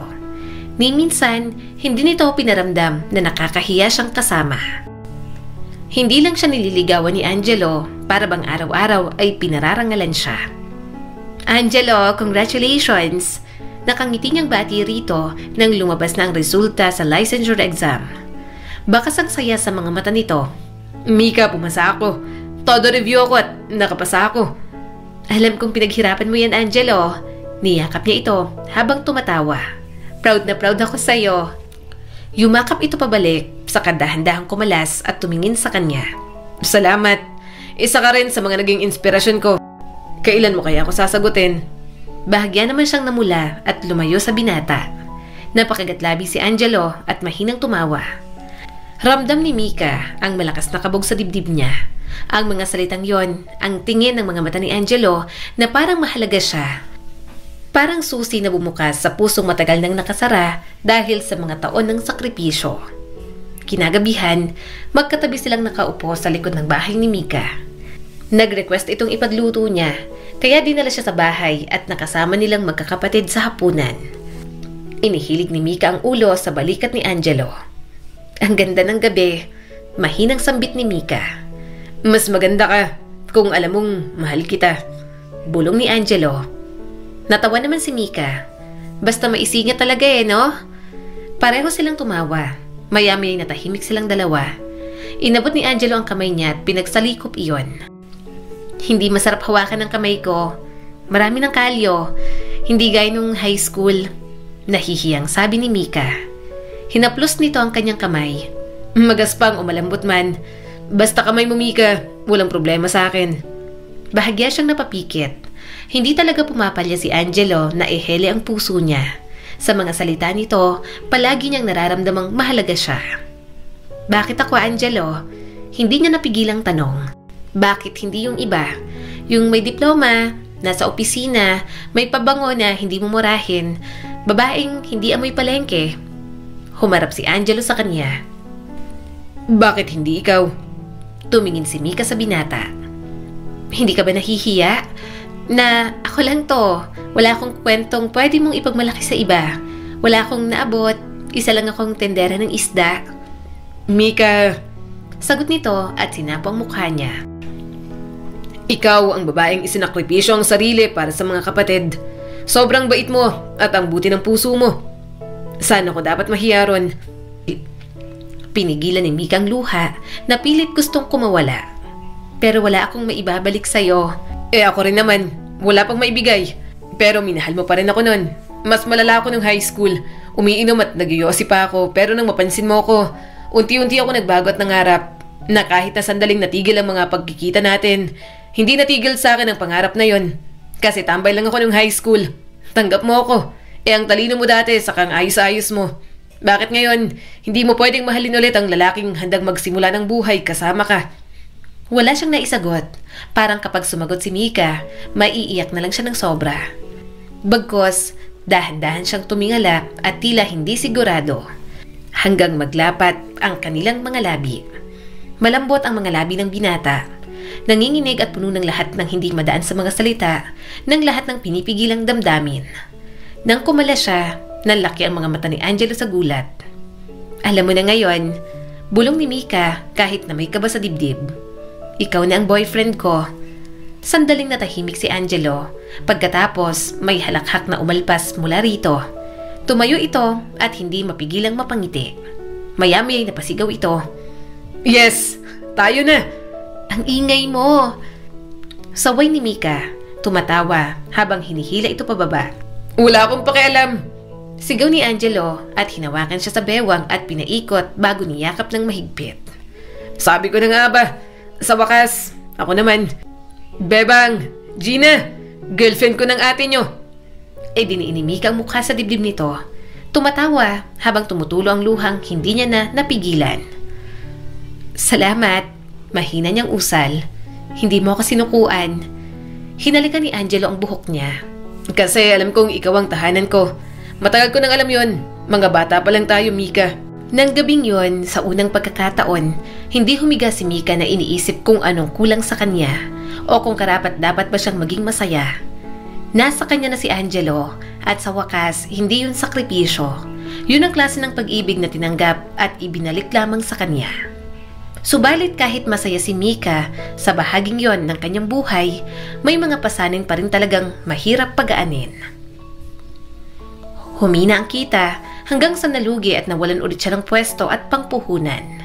Gusto niyang umutang ulit pero hindi pa nga tapos yung nauna niyang utang. Sunod-sunod ang mga malalakas na pag-ulan, dumarami na rin ang gastos ni Gian sa Maynila. Kaya kahit silang magkakapatid, tipid na makapagpadala lang siya ng sapat na pera para kay Gian. Bebang, Gina, kakain na, lumabas na kayo dyan. Tawag ni Mika sa mga ito. Nagsandok siya ng kanin at ulam para sa mga kapatid. Kaunti ang isinandok niyang ulam para sa kanya at kalahating sandok ng kanin ang inilagay sa sarili niyang plato. Kaunti lang ang pagkain nila dahil sobrang nagtitipid sila sa sobrang dami ng gastusin. Ayaw niya namang tipirin sa pagkain ng mga kapatid niya, kaya okay lang na kahit siya na lang. Kain ka na te, sabi ni Gina habang nakakunot ang noo. Bakit parang kulang yang sayo? Busog pa ako kanina sa palengke. Pagsisinungaling ni Mika habang inaayos ang laylayan ng kanyang damit. Sigurado ka? Tanong ni Bebang habang umunguya. Oo, kumain ako ng pandesal at itlog sa kapansit. Hati kami ni Aling Mercy kanina. Sagot niya at kumain na lang para maibsan ang kumakalam na sikmura. Hindi niya sinabi na huling kain niya ay kahapon pa ng umaga. Nagtitinda na nga lang siya sa palengke sa tindahan ni Aling Mercy. Tumanggap ulit ng mga labada para lang matustusan si Gian na nag-aaral sa Maynila. Ate, pasensya na. Wala pa rin akong client sa mga paper edit. Yung part-time ko, off-season din daw. Pwede ba akong makahingi ng dagdag na allowance kahit kaunti lang? Hindi pa rin dumarating yung allowance ko galing sa scholarship. Promise, pag may commission ako, hindi na ako hihingi. Sabi ni Gian habang kausap niya sa cellphone. Napabuntong hininga si Mika. Wala akong pera ngayon, pero sige, gagawan ko ng paraan. Hintayin mo na lang ang text ko mamaya. Dahan-dahan siyang huminga sa kanilang screen ng cellphone. Tumayo siya at lumabas ng bahay. Suot ang lumang jacket na manipis na sa lamig. 2 kanto lang ang layo ng bahay ni Aling Delia na alam ng lahat na madaling mahiraman ng pera. Nasa bintana ang matanda at abala sa apo nito. Mika! Gulat nitong bati. Gabing-gabi na. Anong ginagawa mo rito? Pasensya na po, Aling Delia. Naisip ko lang po kung pwedeng makahiram ulit. Kahit 1,000 lang po. Babalik ko po sa susunod na linggo. May inaasahan po akong bayad sa akin. Wala lang po akong maipadalang pera sa kapatid ko sa Maynila. Kailangan niya po sa pag-aaral. Puno ng pagsusumamo na sabi ni Mika. Natigilan ang matanda at pinagmasdan ang mukha niya. Si Gian na naman. Ano? Tumango si Mika at napayoko. Opo, nag-aaral siya sa Maynila. Mahirap daw po ngayon kasi marami pong gastusin. Tapos yung allowance na kasama po sa nakuha niyang scholarship doon, hindi pa raw po dumarating. Marahang tumango si Aling Delia. Sige, pahihiramin kita. Mabait kang ate. Pero huwag mong kalilimutan ang sarili mo, Mika. Namamayat ka na. Tingnan mo ang sarili mo. Mahinang tawa ang pinakawalan ni Mika. Sunod-sunod lang po talagang problema. Umiling ang matanda. Tumayo at kinuha ang 1,000 mula sa wallet nito. Oh, heto. Basta ipangako mong aalagaan mo rin ang sarili mo. Hindi lang si Gian ang mahalaga. Sosme itong batang ito. Oo. Salamat po. Mabuti na lang may mga tao siyang nalalapitan. Ayaw niya rin kasing lumapit kay Angelo kapag usaping pera. Hindi utang ang ginagawa nito, kundi bigay, kaya iniiwasan niyang magkautang sa sariling nobyo. Alam niya namang kaunti pa lang din ang sinasahod nito bilang teacher. Pero minsan, nakakahiya na rin naman kapag sobra. Ayaw niyang malubog sa utang, hanggat kaya pilit niyang binabayaran para kapag kailangan, makautang siya ulit. Ayaw niya rin makasira ng tiwala. Mika! Tawag ni Aling Mercy at nakatitig sa kanya. Nagugutom ka ba? Kumain ka nga. Nanginginig ka na sa pagiging martir mo dyan sa mga kapatid mo. Huwag naman puro ipadala lahat kay Gian. Kalalaking tao, hindi makadiskarte ng sariling pera sa Maynila. Malungkot siyang napangiti. Ilang taon na lang naman po. Kapag nakatapos na si Gian, sure naman po akong tutulong siya sa amin. Kinagabihan, ipinadala ni Mika ang pera kay Gian. Nakuha mo na ba ang pera? Yan muna, mag-ingat ka palagi. Asikasuhin mo na rin ang dapat mong asikasuhin. Sumagot naman si Gian mula sa kabilang linya. Salamat ate. Okay na sa kanya ang salitang salamat. Pero minsan, naiisip niya na sa dami ng kanyang nagawa, para bang nakukulangan siya sa simpleng salamat na parang normal na salita lang kung sabihin. Parang walang laman, parang hindi sincere. At habang tumatagal, mas nararamdaman niyang parang wala siyang halaga kay Gian. Unti-unting naging madalang ang pag-message nito. Walang missed call, walang reklamo sa stress sa school na kadalasang sinasabi sa gabi. Tatawag o magbe-message lang kapag kailangan sa school at wala ulit pera. Ate, may girlfriend na si Kuya Gian? Tanong ni Bebang. Pinunasan niyang kamay sa apron at lumapit upang tingnan ang mga notification. Walang mensahe mula kay Gian, pero may bagong larawan na lumitaw sa kanyang feed. Gian Enrico changed his profile picture. Basa niya roon. Isang selfie yon ng nakangiting si Gian sa tabi ng isang babaeng mahaba ang tuwid na buhok. Medyo nakahilig ang babaeng yon sa balikat ni Gian. Nasa harap ang mga ito ng isang cafe sa Maynila. Napakurap si Mika. Hindi ko alam na may girlfriend siya. Hindi naman nagkukwento sa atin. Napanguso naman si Gina.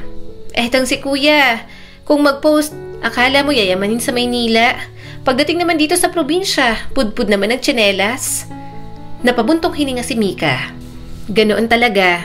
Kailangan niyang ayusin ang pananamit niya dahil ganoon din ang mga kasama niya. Pero itong pagkakaroon niya ng girlfriend, hindi ko man lang nalaman. Wala naman siyang sinasabi. Kaya siguro bihira na lang siyang mag-message sa atin. Naninikip ang dibdib niya, hindi dahil sa selos, kundi sa isang bagay na mas malalim. Nag-scroll siya pababa sa comments. Puro kaklase, emojis, mga heart reacts ang nakita ni Mika. Gabi na, hindi na siya nakatiis. Tumawag siya sa kanyang kapatid. Pagkatapos ng 2 ring, sumagot naman si Gian. Hello, te.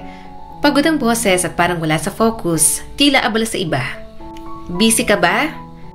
Tanong niya, pilit na pinapasaya ang tono. Medyo may group work kami.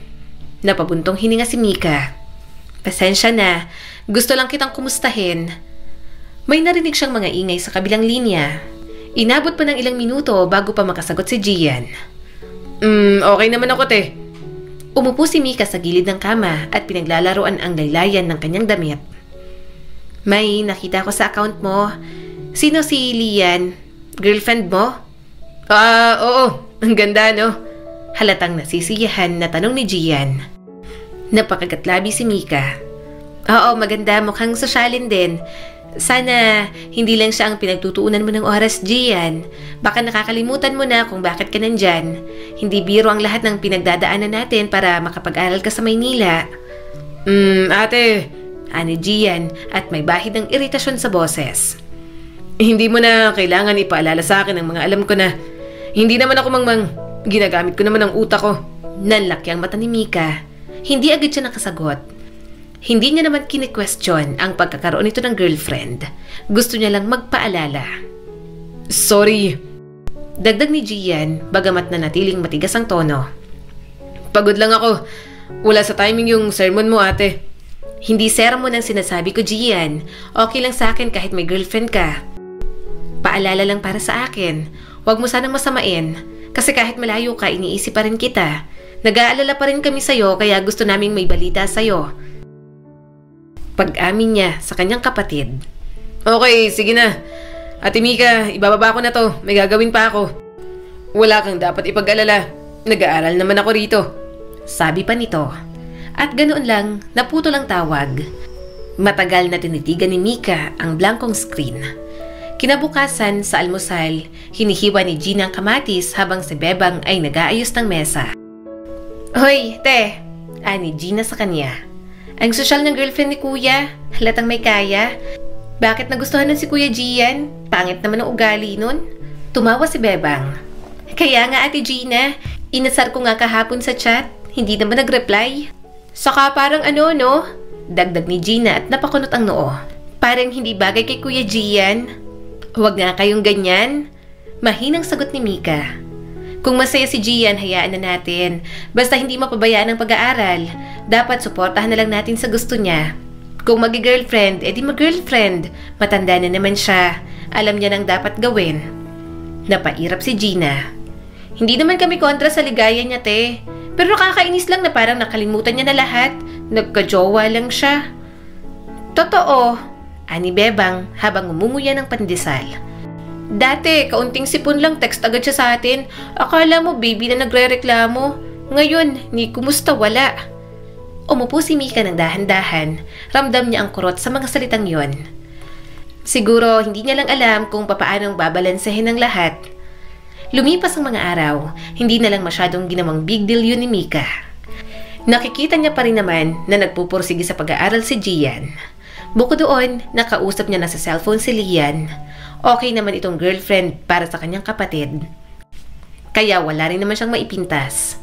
Saka hindi naman siya ina ng kapatid niya para mangialam pa sa relasyon nito. Hindi rin naman ito nangingialam sa relasyon nila ni Angelo. Gusto mo akong isama sa family reunion nyo? Nakangiting tanong ni Mika kay Angelo. Marahan naman itong tumango at hinaplos ang kanyang buhok. Oo. Para makilala ka rin nila bilang girlfriend ko. Tanong sila ng tanong kung sino ang girlfriend ko. Medyo kinakabahan siyang ipakilala. Pero napapanatag naman siya dahil kay Angelo. Ipapakilala siya kaya ibig sabihin, seryoso talaga sa kanya ang binata. Pinaghandaan ni Mika ang pagpunta sa family reunion. Ayaw niya namang mapahiya roon. Rinig niya rin na puro professional ang mga kamag-anak ni Angelo. Kinakabahan ako, baka hindi sila okay kapag nalaman nilang tindera lang ako ng isda sa palengke, sabi ni Mika habang papunta sila. Kumunot naman ang noon nito. Anong tindera lang ng isda sa palengke? Ano naman? Hindi nila alam na ikaw mo nag-push sa akin na mangarap kaya ako teacher ngayon. Kung hindi kita nakilala, baka adik na ako ngayon at gumangawa sila dahil malala na ako. Sinaman niya ito ng tingin at bahagyang kinurot sa dibdib. Anong adik? Hoy, baka nagyoyosi ka pa. Sinasabi ko talaga sa'yo, bawasan mo na. Natawa naman si Angelo. Hindi na ako nagyoyosi. High school pa lang tumigil na ako. Hindi rin naman ako adik sa yosi at alak. Sa halik mo lang ako adik, Mika. Hindi na magyoyosi. Baka ma-turn off ka pa kasi mabaho ang hininga ko. Kawawa naman ako. Wala na akong kiss. Hindi napigilang tumawa ni Mika. Ewan ko sa'yo, ang daldal mo. Maya-maya'y nakarating na sila sa bahay ni Angelo. May mga sasakyan din sa garahe na marahil ay sa mga kamag-anak ni Angelo. Habang papalapit sa bahay at naririnig ang ingay sa loob, unti-unting gumagapang ang kaba sa dibdib ni Mika. Ang ganda mo! Bulong ni Angelo at parang binabaling sa ibang isipan niya para hindi na siya masyadong kabahan. Salamat, pero kanina ka pa ng bobola. Hindi na uubra sa akin yan. Biro na lang ni Mika at pilit tinatago ang kaba.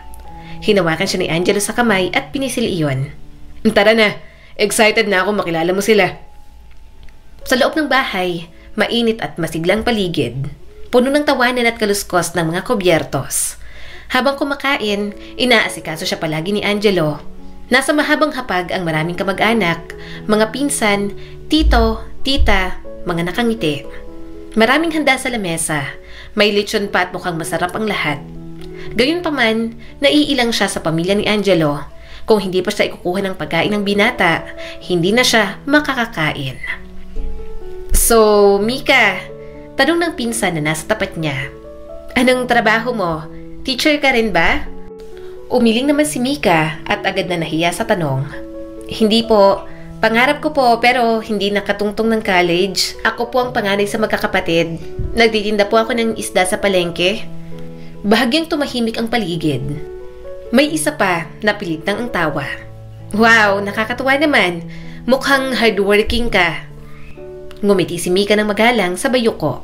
Itinuon niya na lang ang atensyon sa pagkain. Wala na rin namang nagtanong pagkatapos. Marahil nakita ng mga ito na wala namang interesante sa buhay na mayroon siya. Maya-maya'y sumama si Angelo sa mga pinsan. Nandoon din si Mika, nagpaalam lang ng makigamit ng CR. Natigilan lang siya nang may marinig na usapan. Sayang naman si Angelo. Guwapo, teacher na. Tapos ang napili, yung tindera lang sa palengke. Hindi mo lang nakapili ng maayos. Yung mga kapatid niya puro professionals din ang mga napangasawa at mga kasintahan. Mahinang sabi ng tita ni Angelo. Sumagot ang isa pa. Baka naman na-hypnotize mo lang. Ginamit ang ganda. Maganda din naman kasi ang dinala. Alam mo naman, pag lalaki, gutom sa pansin at uhaw sa maganda. Maganda ba yun? Sabi pa ng isang tita ni Angelo. Nang sinabi niyang nagtitinda sa palengke, napangiwi ako. Parang kahit hindi ko naman naaamoy, tunog maanghit. Nagtawanan ang mga ito. Parang sinasaksak ang puso ni Mika ng paulit-ulit. Pinunasan niya agad ang tumulong luha. Ayaw niyang makita yon ng kahit na sino. Totoo naman kasi ang lahat ng sinasabi ng mga kamag-anak ni Angelo. Nakita niya rin ang mga pinsan nito na puro mga professional at mga nakapagtapos sa pag-aaral. May mga asawa na at taong bahay man nakapagtapos pa rin ang pag-aaral o hindi kaya galing sa maayos na pamilya. Siya lang ang namumukod tanging mahirap, tendera lang ng isda at may pasanin pang 3 kapatid. At sa unang pagkakataon, hinayaan ni Mika na maawa siya sa kanyang sarili. Hayaan nyo na, mukhang hindi naman magtatagal sina Angelo at Mika. Saka pinupush ng kuya ni Angelo na mag-Australia. Sayang naman, parang kaunting pilit pa, papatusin na rin yun ni Angelo. Sabi pa ng nanay ng binata. Diyos ko, kung anak ko si Angelo, hindi ko hahayaan yon. Mataling na sabi ng isa. May pinag-aralan, may magandang trabaho, tapos nasa palengke lang ang girlfriend. Hindi niya alam na gusto pala ng pamilya ni Angelo na mag-abroad ito. Pero mukhang wala sa plano dahil sa kanya. Kaya rin siguro mababa ang tingin ng pamilya nito sa kanya. Dati, pinapangarap niyang maging asawa si Angelo. Pero ngayon na hindi pala siya tanggap ng pamilya nito, parang gusto niya na lang pakawalan ang binata. Hindi niya rin naman gustong makisama sa mga kamag-anak ni Angelo na ayaw sa kanya. Gusto niya ng payapang buhay pagkatapos sa kanyang mga kapatid at mukhang hindi yun kayang ibigay ni Angelo sa kanya. Pagka-uwi, sobrang lugmok na lugmok si Mika. Naninikip ang dibdib niya sa dami ng iniisip. At idagdag pa ang message ng kanyang kapatid na si Gian. Ate, may pera ka ba dyan? Wala na akong budget sa final project namin. Baka meron ka dyan. Doon niya na hindi napigilang umiyak. Gusto niyang sumigaw, gusto niyang sabihing pagod na siya. Pero parang kahit isigaw pa yun ni Mika, walang kahit na sinong makakaintindi. Lumipas ang mga araw, iniwasan niya si Angelo. Kapag nag-aaya itong lumabas, sinasabi niya na lang na abala siya.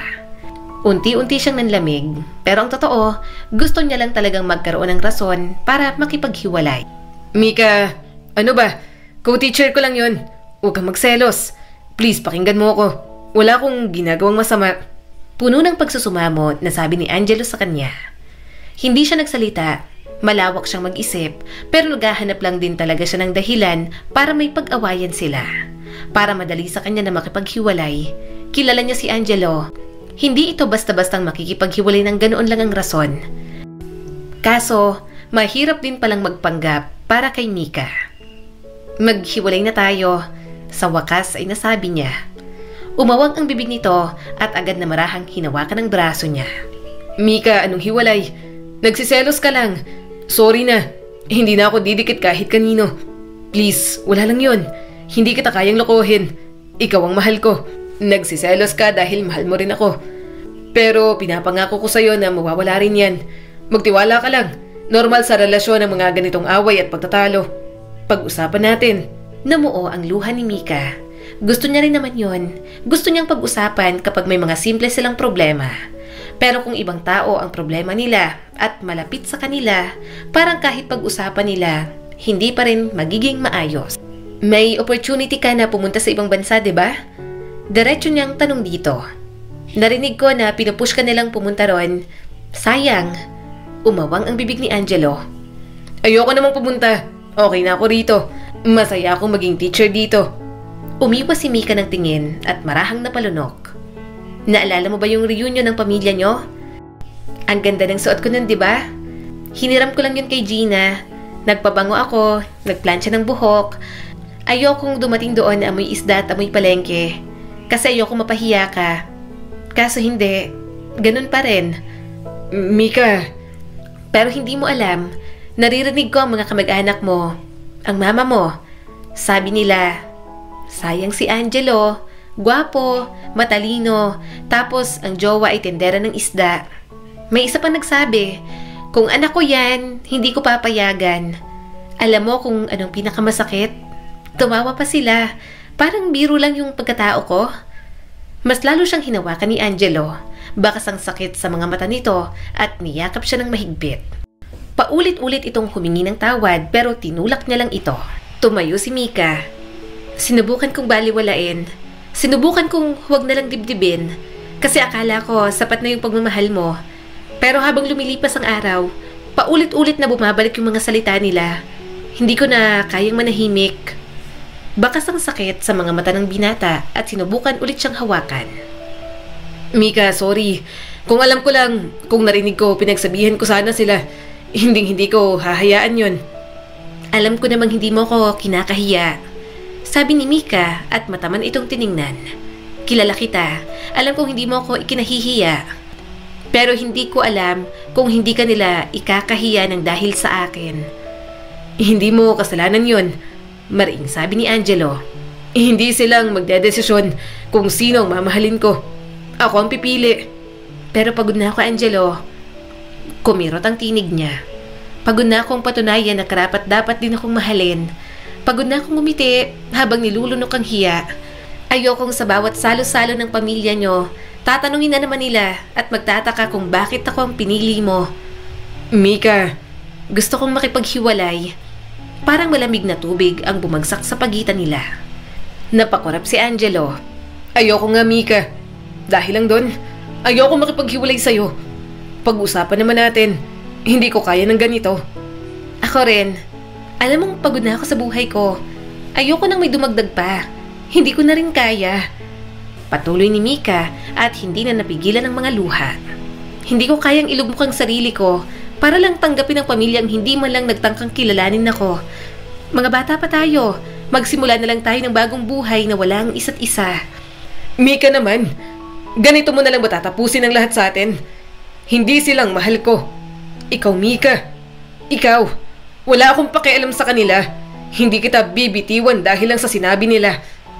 Pero ako, Angelo, pabulong niyang tugon, pero marahas naman itong itinulak. Pakikinggan ko ng sarili ko. Dahil sa dami ng sakripisyo ko para sa mga kapatid ko, ngayon ko naramdaman na walang-wala talaga ako sa mga narating mo. Naipamukha na sa akin ng maraming beses. Kaya ayoko na. Please. Lumapit muli si Angelo at hinawakan ng kanyang kamay. Mika, huwag mo kong iwan. Hindi mo kailangan pumili. Dahan-dahan niyang binawi ang kamay. Hindi mo kasalanan, Angelo. Wala kang kasalanan. Pero kahit mahal kita, hindi ko kayang mahalin ang sarili ko habang pinaparamdam ng mundo mo na mababa ako. Umiiyak na rin si Angelo ngayon at mahigpit ang pagkakakuyom ng kamao. Pero ikaw ang mundo ko. Ayoko na. Respeto mo na lang ang desisyon ko. Binigyan niya ito ng huling sulyap bago lumayo. Puno ng pagmamahal, ngunit may halong pamamaalam. Dumating ang araw ng graduation ni Gian. Sa kanyang kandungan, nakapatong ang regalo niya sa kapatid. Isang pares yon ng leather shoes na sale sa mall at isang collage na siya mismo ang gumawa tungkol sa mga tagumpay ni Gian. Sumakay siya sa pinakaunang biyahe bago pa magbukang liwayway. Mahaba ang biyahe papuntang Maynila at siksikan, pero ayos lang, magaan ang loob niya sa labis na pananabik at kaba. 9:00 ng umaga nang dumating siya sa auditorium ng universidad. Sa labas, abala ang mga pamilya sa pagkuha ng litrato. Tiningnan ng usher ang ticket niya at ngumiti. Guardian po kayo ni Gian Rivera? Yes po, ate niya ako. Ako po ang sasama sa kanya sa stage. Sige po, diretso lang po sa holding area. Tumango siya habang mabilis ang tibok ng puso. Nang makita niya si Gian sa toga nito, napahinto siya. Binata na talaga ang kanyang kapatid. Inayos ni Gian ang toga nito nang mapansin siya. Ate! Bulalas nito sa kanya. Ang tagal mo!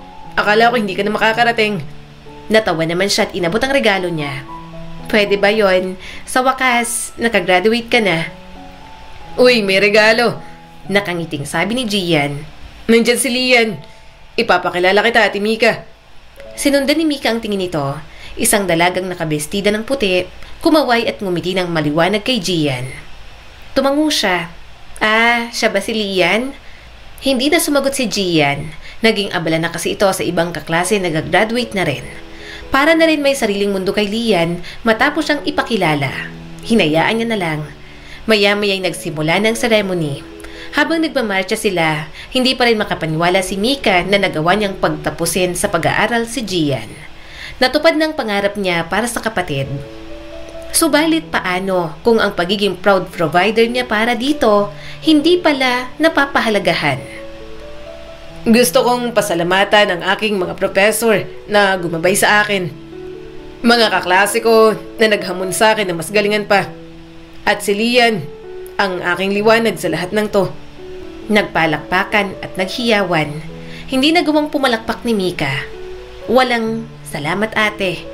Yun ang inaabangan niya. Pero natapos ang speech, wala siyang kahit na anong narinig mula kay Gian tungkol sa kanya. Pagkatapos ng programa, nagkalat na ang mga tao sa labas. May mga flash, tawanan, sigawan at yakapan. Nasa gilid lang si Mika at hawak pa rin ang regalo na mukhang hindi na naalala ni Gian. Abala si Gian sa pagpapapicture kasama ang mga kaklase. Wait lang ate, picture muna kami. Imporma nito sa kanya. Saka may celebration kinalian. Mauna ka nang umuwi ate. Next week na lang ako uuwi. Tumango si Mika. Oh, sige. Sa huli, natagpuan niya ang bag ni Gian sa isang bench. Maingat niyang inilagay ang kahon sa loob. Tahimik siyang umalis sa auditorium. Walang litrato, walang yakap, walang salita. Parang pumunta lang talaga siya roon para literal na ihatid ito sa pagmarcha.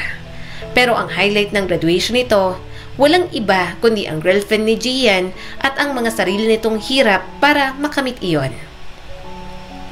Sa terminal, pumila siya kasama ng iba pang pagod na pasahero. Sumandal siya sa bintana, kunwaring natutulog. Tahimik na namumuo ang mga luha niya na paulit-ulit niyang pinunasan.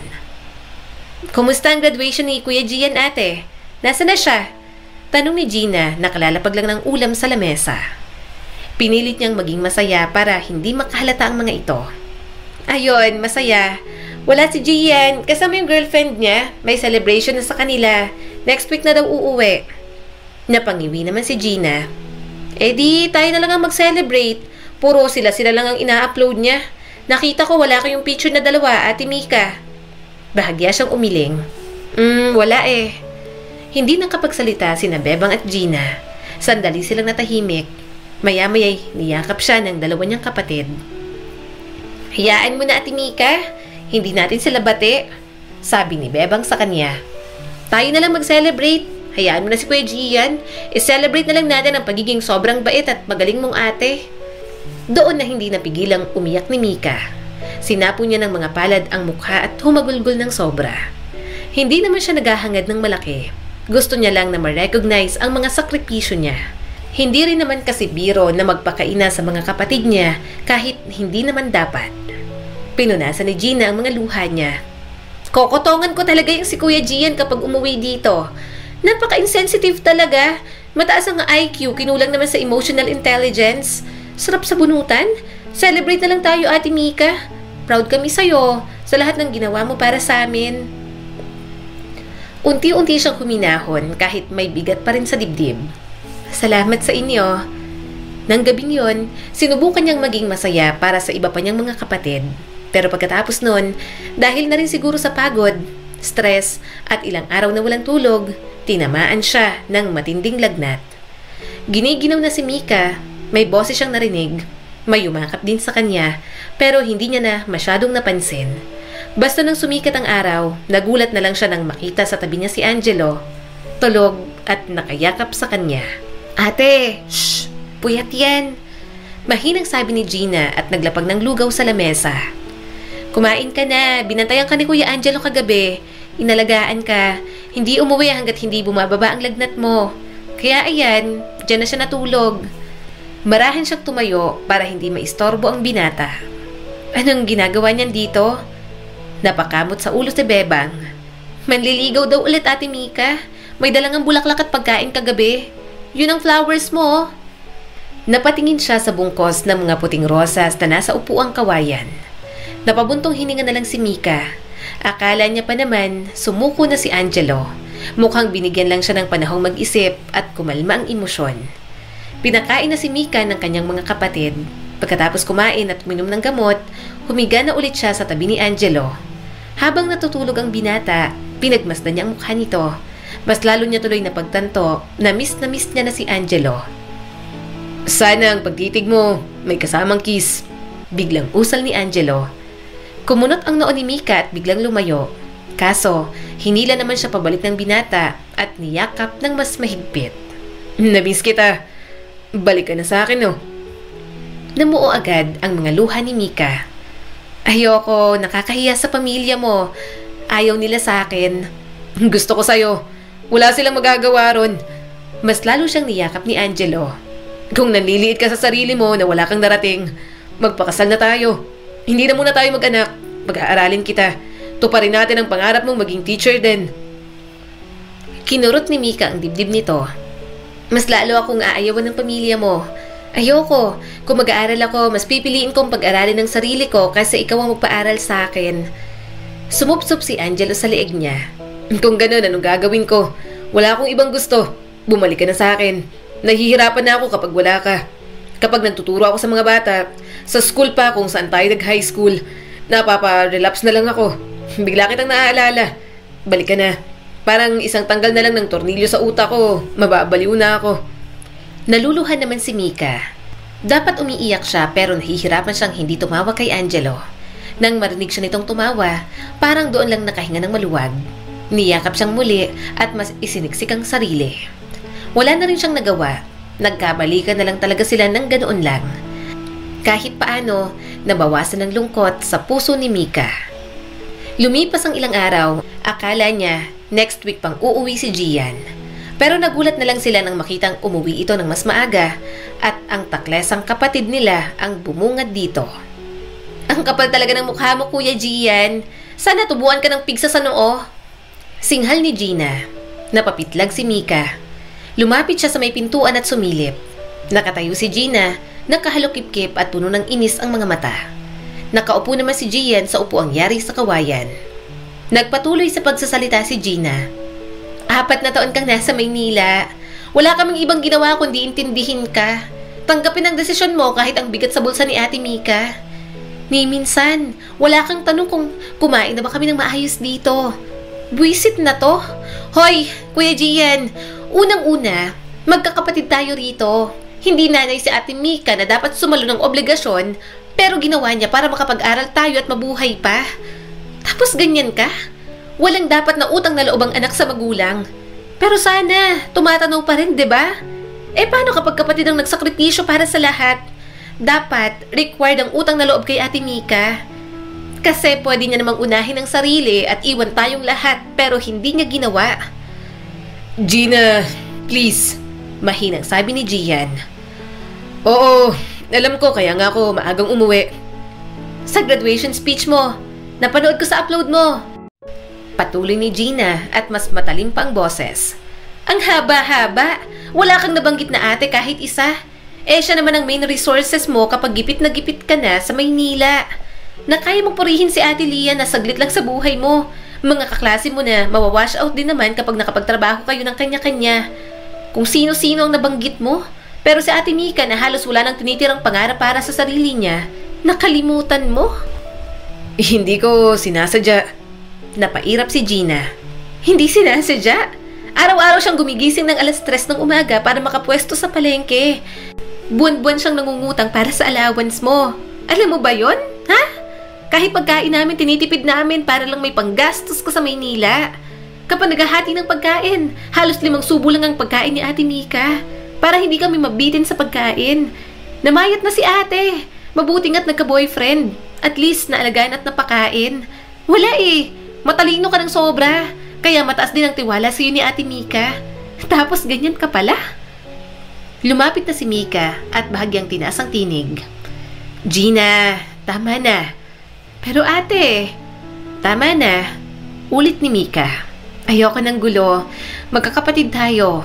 Huwag mo nang awayin ng kuya mo. Tumahimik si Gina habang habol ang hininga. Dahan-dahang tumingin si Gian kay Mika at namuo ang luha sa mga mata. Ate, mahinang sabi nito. Totoo lahat ng sinabi ni Gina. Mali ako. Sorry, ngayon ko lang na-realize ang mali ko. Sorry. Tinignan ni Mika ang kapatid na hindi niya rin naman matitiis kapag nagpapakumbaba.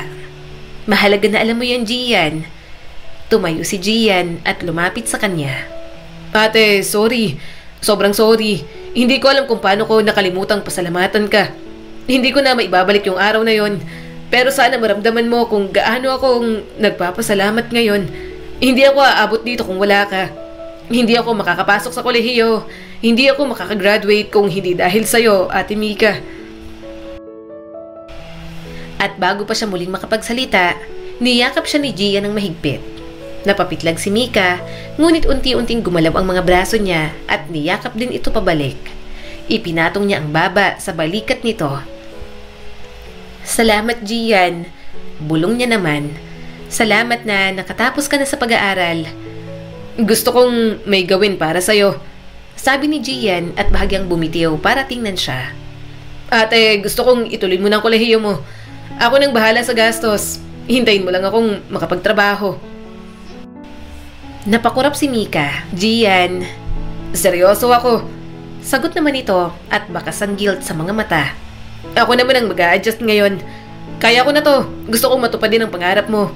Sorry, Ate Mika. Sorry talaga. Gusto kong bumawi sa'yo. Mula sa upuan, nagtaray naman si Gina. Ginagawa mo lang yan kasi guilty ka, kuya. Ang pangit ng ugali mo. Kinotongan na ni Gian si Gina kaya nagtalo pa ang dalawa. Magkamukha at magkaugali lang naman. Natawa na lang si Mika. Kahit bago pa ako mag-college, iniisip ko na to. Giit ni Gian at tumingin sa kanya. Pero nang nagkarelasyon ako, nawala ako sa focus. Si Lian pang nagpaalala sa akin, kaya mas lalo akong nahiya. Mali nga ako. Ngayon gusto kong itama yon. Hindi lang dahil sa utang na loob. Dahil gusto ko talaga, ate. Gusto kong makita kang nag-aral at magtapos din. Hindi lang ako dapat ang magtagumpay at magkaroon ng diploma sa pamilyang to. Lahat dapat tayo. Si Bebang. At isama na rin tong si Gina na pangit. Ngumiti si Mika habang unti-unting kumikislap ang mga mata. Hinawakan niya ang braso ni Gian. Gian, hindi ko kailangan ng malaking kapalit. Ang gusto ko lang ay yung maramdaman kong pinapahalagahan mo ang lahat ng ginawa ko. Hindi dahil sa guilt, dahil mahal mo ko bilang kapatid. Mahal na mahal kita, ate. At simula ngayon, ipaparamdam ko yun sa'yo. Sabi ni Gian. Mabigat sa kalooban ang ginawa ni Gian sa kanya, pero inisip niya na lang na away magkapatid talaga yon. Tipikal na away na alam niyang madaling maaayos. Masyado rin malambot ang puso ni Mika para magtanim ng galit at hindi magpatawad. Nang magkaroon ng trabaho si Gian, katulad ng pangako nito, inuna nga ng kapatid niya ang pagpapaaral sa kanya. Medyo nahihiya siya dahil medyo may edad na rin naman. Pero nandoon naman si Mika para sa pangarap niya. Marami rin naman sa mga kaklase niya ang sumusuporta. Wow, may motor ka na. Natutuwang sabi ni Mika sa sundo niyang si Angelo. Tumango naman ito. Oo, bago na. Nahihirapan akong maging service mo. Ayoko namang hiram ng sasakyan sa kuya ko. Saka nag-iipon na ako para sa bahay natin. Bala ko ring mag-loan para mapabilis. Tumango naman si Mika. Okay, kapag naging teacher na ako at may trabaho na, tutulong ako para naman talagang wala na tayong utang. Mahinang tumawa si Angelo at nilagyan siya ng helmet sa ulo. Hindi siya gaanong nahirapan sa pag-aaral. Talagang mag-aral lang din naman ang gagawin niya. Hatid sundo siya ni Angelo at pinagluluto siya ni Bebang at Gina ng baon. Kung may lesson siyang nahihirapan, tinutulungan siya ni Angelo. Kaya nang makagraduate si Mika, tuwang-tuwa ang mga ito para sa kanya. Ate, sobrang proud ako sa'yo. Nakangiting sabi ni Gian at niyakap siya ng mahigpit. Sorry ulit. Mahina siyang tumawa. Ano ka ba? Napatawad na kita. Ilang taon mo na yung sinasabi sa akin. Namuo ang mga luha ni Gian. Ate, salamat talaga. Kung hindi dahil sa'yo, baka hindi ako engineer. Muli siyang tumawa at tinignan si Lian. Itong boyfriend mo, madalas maging iyakin. Nagtawanan silang lahat. Nagkaroon ng celebration sa bahay nila. Masaya ang lahat, lalong-lalo na ang puso ni Mika. Lumipas ang mga buwan, tinulungan siyang mag-review ni Angelo. Sobrang kinabahan siya nang mag-take ng exam. Pero nanalangin na lang talaga na makapasa. Ate! Tawag ni Bebang sa kanya. May result na! Natigilan siya sa paglilinis ng isda. Ha? Wait, saglit lang. Nagtitinda pa ako dito. Sayang ang kita. Sa bahay ko na titingnan. Nangako ako kay Angelo na sabay naming titingnan. Mamaya kapag nakauwi na kami pareho, nasa school pa yon. Inabala na muna ni Mika ang sarili sa pwesto niya sa palengke. Nang sumapit ang hapon, maaga na siyang nagsara. Umuwi agad siya at naroon na si Angelo na bukas ang laptop. Mukhang hinihintay na rin siya. Nakakatakot, mahal? Mahinang sabi ni Mika habang pumipindot sa laptop. Hinalikan nito ang noon niya. Makakapasa ka. Alam kong magaling ka. Napangiwi naman si Mika. Kagagaling ko lang sa palengke, hinalikan mo ako agad. Oh, sisinghot ka pa talaga. Malansa nga ako. Tawang-tawa naman si Angelo. Maya-maya'y hinanap niya ng pangalan niya. Sunod-sunod na tumulo ang luha ni Mika nang makapasa siya. Angelo, nakapasa ako. Yung pangalan ko nandito. Nakapasa ako. Naggulantang si Mika nang makitang nakaluhod sa likuran niya si Angelo. Anong ginagawa mo? Inilabas nito ang isang singsing. Sabi ko sa sarili ko, kapag nakapasa ka, magpapropose na ako sa'yo ng ganito. Bigla naman siyang naiyak. Paano kapag hindi ako nakapasa? Humalakak naman ito. Magpapropose pa rin. Kaso masyadong bad timing kasi malungkot ka. Kaya baka sa ibang araw na lang. Natatawang hinayaan niya itong isuot ang singsing sa kanya. Napag-usapan na nilang ikakasal sila. Pero hindi niya inasahang luluhod sa harap niya si Angelo. Nang makapasa, ilang taon pa't nagkaroon na siya ng trabaho. Ngayon, pareho na silang nagtuturo ni Angelo sa iisang eskwelahan. Yang si Sir Angelo, mabait daw sa klase. Pero si Mamika mahigpit daw pero magaling magturo. Rinig niyang sabi ng isang estudyante sa kausap nito. Tumaas ang mga kilay ni Mika. Mahigpit siya para sundin. May mga pasaway din kasi talagang mga estudyante. Ayaw niya rin magpaulit-ulit sa pagsaway. Naaksaya lang ang oras. I believe na dapat nasa loob kayo ng classroom. Anong ginagawa niyo rito sa corridor sa oras ng klase? Seryoso niyang tanong sa mga estudyante. Nanlaki naman ang mata ng mga ito. Sorry po, ma'am. Tumaas ang mga kilay ni Mika. Go back to your room. Bumalik naman agad ang mga ito. Bababa na sana siya sa hagdan, pero nakasalubong niya ang asawa niyang hawak ang class record nito at ibang visual aids. Higpit talaga ni ma'am. Natatawang sabi ni Angelo. Napairap si Mika. Ngayon ka lang papasok sa klase mo? Ang tamad na teacher, kaya walang natututunan ng mga estudyante mo sa'yo? Umawang ang bibig ni Angelo. Ikaw, ang higpit mong araw. Daming reklamo. Parang sa bahay, ang lambing-lambing mo. Muntik na itong sipain. Natatawa namang lumayo ang asawa niya at kumindat pa. May mga estudyanteng biglang nagsigawan. Akala niya kung ano nang nangyari. Nakita pala ng mga ito ang pagkindat ni Angelo. "Sir Angelo, ang sweet naman po!" Bulalas ng estudyante sa loob. Natatawa na lang siyang bumaba ng hagdan. Marami siyang napagdaan ng hirap at alam niyang hindi matatapos yon. Gayunpaman, hindi rin naman tatatag ng ganoon ang kalooban ni Mika kung hindi niya naranasan. Kaya malaki pa rin ang pasasalamat niya sa Diyos. Itinuturo sa atin ang kwentong ito na ang pag-ibig, kahit gaano pa ito kapuno ng sakripisyo at walang hinihinging kapalit, nananabik pa rin na makilala at mapansin. Ang pasasalamat, kapag naantala o nalimutan, ay maaaring mag-iwan ng malalim na sugat sa mga taong ibinigay na ang lahat para sa atin. Pinaaalalahanan tayo na huwag baliwalain ang mga taong patuloy na nagbibigay sa atin kahit hindi naghahangad ng anumang kapalit. Muli, ako po si Skylar Guro at sana'y may bago na naman kayong natutunan sa kwento natin ngayon. Maraming salamat po.